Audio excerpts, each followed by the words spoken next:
Hello, and welcome to an interview with Rada and Elizabeth today. Thank you, Elizabeth, for joining me today. Of course. So, Elizabeth is a member of the Little Crafters Boxes. She is actually a home educator that started in Little Crafters Boxes as one of our home educating parents. So, today, Elizabeth, we are very much looking forward to talking to you and gaining a little bit of insight, really, on some of the journey that you have had throughout your home educating life so far and how you've adapted throughout the years. Okay. Yeah. Brilliant. Okay, so do you want to start by telling us a little bit about yourself and your son and yeah, some of what your everyday looks like? Yeah, sure. So I have a just turned 11-year-old who has never been to school. He's been home educated since birth. And we kind of just made that decision organically as he was growing up. Because I am a teacher and I've been a teacher for way too many years to count. Before I moved here, I was a university professor in America for about a decade. So I've always been a teacher, and it just flowed that way. I would do things that kind of led to learning. And then when he became school age, we just decided not to enroll him. There was a pretty good home educating community near us. So we knew people who were going to home educate, and we were able to find those types of people and see what they were planning on doing, talk about the types of things we could do instead of school. And yeah, we just made the decision. So he's never been in the school environment. It's always been home. Brilliant. So can I ask then, Elizabeth, your reasoning for not sending him to school, was it more to do with the school system itself, or was it a personal decision, or why didn't you enroll him into school? What was the thought process there? Yeah, it is a bit of both, I'd guess. So the school system where we are, I know, is very oversubscribed. So I knew that the class sizes were going to be way too large for Jack. So he is on the spectrum. He has quite a lot of sensory processing needs.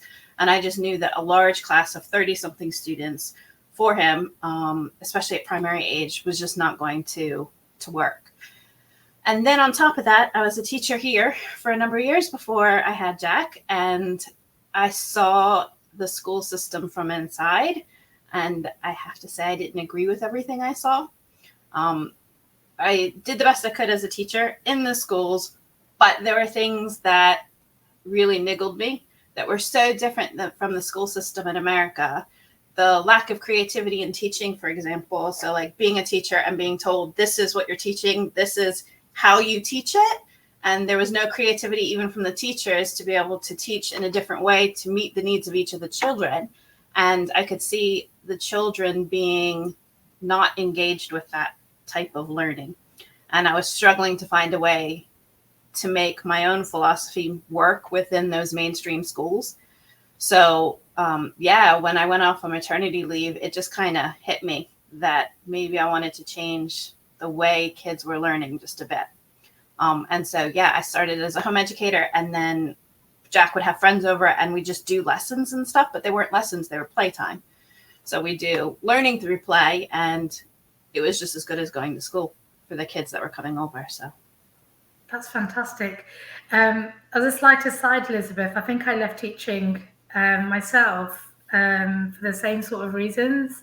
That I didn't feel that there was the creativity there and the sequential curriculum that the children had to learn. It's funny, isn't it, on this side of it, that real teachers, really good ones as well, leave the profession for exactly the thing that we went into it for, which is it's sad in a lot of ways. But that's a conversation for another day. Let's go back to you and Jack. So obviously you've been home educating. You're an experienced teacher from before anyway. But even throughout Jack's life, do you feel as though the way in which you home educate has changed, or have you always kept it quite similar from when you started? oh no, it's definitely organically changing. When he was little, it was just activities being put out. There was no, we don't use worksheets too much. We do now. As he's growing older, he's willing to write more, and a lot of it's computer based. He likes typing. He doesn't like writing by hand.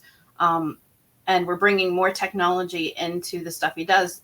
he's 11 now, so he is able to handle that type of stuff. When he was younger, it was all play-based, 100% play-based, building crafts, doing things, and learning that way. And then as he got older, he's actually taking charge more this year.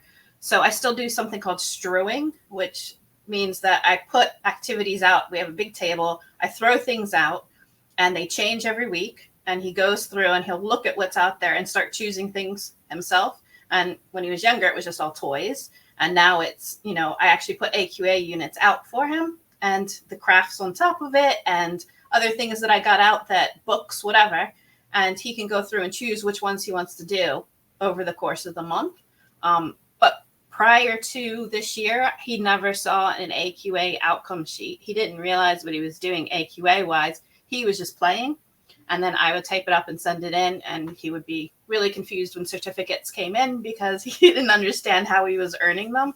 But just this past year, he's actually started to take an interest in, so this is actually schoolwork, and this is, learning, and I'm doing stuff like they would do in schools.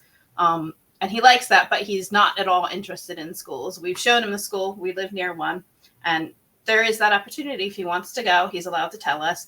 But as of now, he's not excited about the idea simply because he sees the kids that come outside and they only get 10 minutes a day outside in the fresh air, whereas we do a lot of our learning outside. So if it's a nice day and it's not raining, we're outside, and he's doing all of the work out there, and he's not being forced to sit at a desk. He can run around, he can stop and do other things. So yeah, it's definitely changing as time goes on, and as he's getting older and more mature in what he wants to learn. That's wonderful. It's so lovely to hear the different strategy you use, and that you've not confined him to that sort of desk style, sit down and let's do this sort of learning, because there are so many other ways. So do you think that there's an age by which, you would have expected him to do certain things like reading and writing and taking a more structured approach? No, I've never formalized education that way in our house. He was a late reader. All I did was sight words. So for a long time, I had I made index cards and I wrote things on it like refrigerator, and I stuck it on the refrigerator. For a while, our dog was walking around with a little tag that said dog on her. The guitar had a guitar tag. Everything had tags that said words, and he started to associate those letters and those words with objects.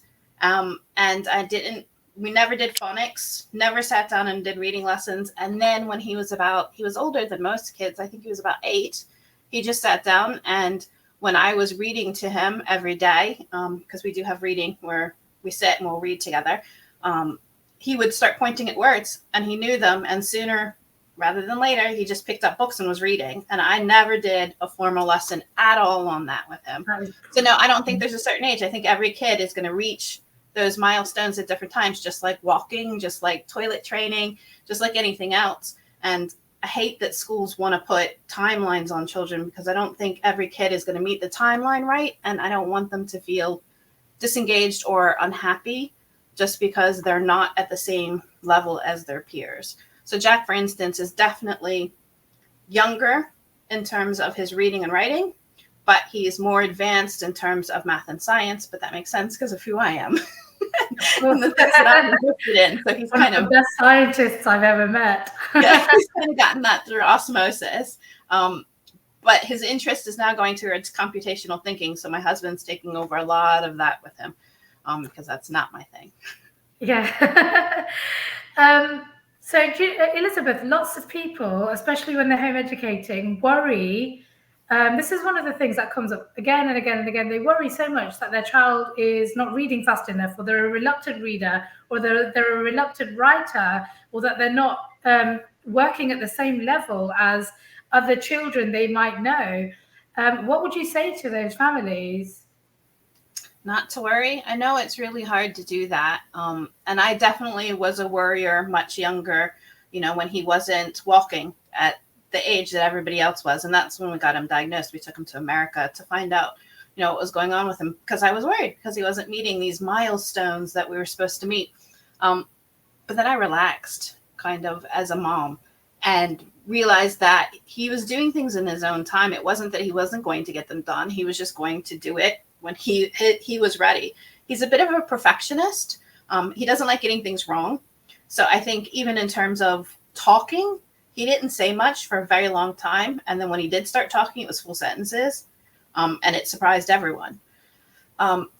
So yeah, I would say not to worry. Let things happen organically. Let your child lead, because it's their bodies. They know what they want to do and how to do it. And then I would also say, even for me, I don't like timelines. So I have quite a lot of degrees, but I still don't think I'm done with my education. And I think I would go back for another master's and then maybe a PhD in the future.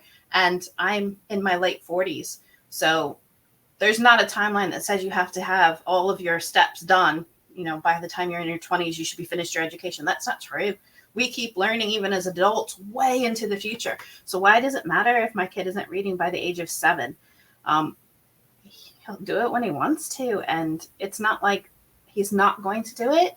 So I don't know. It's definitely a relaxed kind of atmosphere, I think. I think every fiber of my being agrees with everything you're saying. All children are predisposed to learning, aren't they? And when they are, they'll just play. And when they're ready, they'll just do it. They will just do it. We panic because people are worried that, oh, you look sideways, don't you? Think, well, that child's doing it and that it doesn't matter, because your child is probably doing something that child is not doing yet. And that's just how learning is. It's not linear, is it? It's lots of sort of stems all at once. One more thing I wanted to ask you, Elizabeth, today was, throughout your home educating journey, have you ever experienced judgment or criticism from people? And what has that looked like throughout your life, and how have you dealt with it? Yeah, so when we announced we were going to home educate, Paul's family was not on board with it at all. And that is because his mom and then his sister were teachers. And they thought, no, teaching it, going to school, that's what all kids do. They thought for sure that we were, I don't know, babying Jack or something, that we wanted to keep him close to us and not expose him to things. And, we were protecting him a little bit too much. And they were also worried because he hadn't been meeting milestones at the right time by that point. He wasn't toilet trained by the age of 4. So I couldn't send him to school anyway, because he wasn't at that point where I could. And so they were just pushing, do this faster, do it, make sure, push him to do things so that he can go to school. So we did have a lot of criticism at first. That dwindled as he got older and they saw what he was capable of. And the fact that they can come and have conversations with him, and his knowledge of how the world works, the natural world, space and gravity, his knowledge of how to use a computer, it well advances what they can do. And he's only 11. Sure, he can't write in beautiful handwriting and stuff, but he can type you a letter and it will all be spelled correctly and written lovely. There are things that he still can't do, but they can see now his progression. And I think that's helped them a lot to not be as worried. They do still say, though, oh, but you're going to send him to high school, right? You have to send him to high school. He has to get his GCSEs. So we're now in that battle of how do you do that as he gets older from a home educating family standpoint. And so we have, things that we'll tell them and specific sentences to come out with to make sure they understand that it's our decision. And it's Jack's decision at this point. He's old enough to know what he wants, and I respect his opinion. So if he decides he wants to do his GCSEs, yes, we'll find a way. We'll enroll him. We'll pay for them. We'll do what we need to. We'll do it through Little Crafters maybe someday. So there are ways. Yeah, right. There are ways that we can make it all work for him. We're not going to hold him back from experiencing the world. I think the criticism did die down as they saw how happy he is and how mature he is and the things that he can do. It was a stumbling block at first, but it's definitely gotten better with time.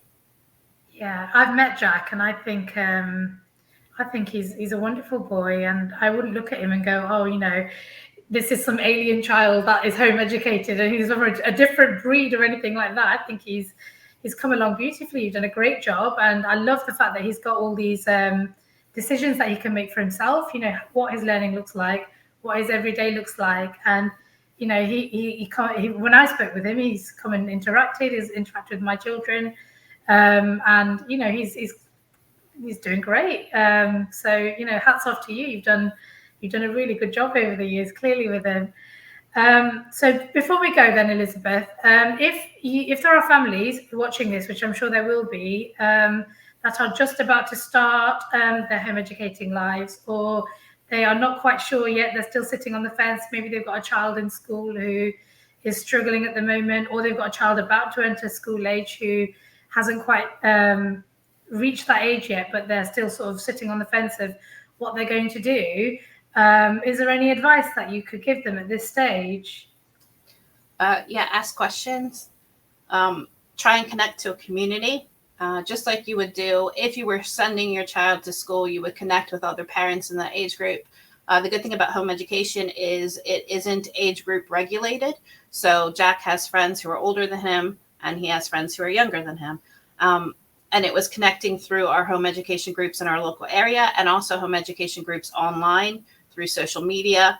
By connecting to them and not being afraid to ask questions to see, you know, like when I was getting a lot of feedback about socialization, he's not socializing enough, or stuff like that. You could ask the questions in the bigger groups, and they'd give you really great responses to throw back at people about, you know, how good is socialization in a school when it's a group of kids all the same age.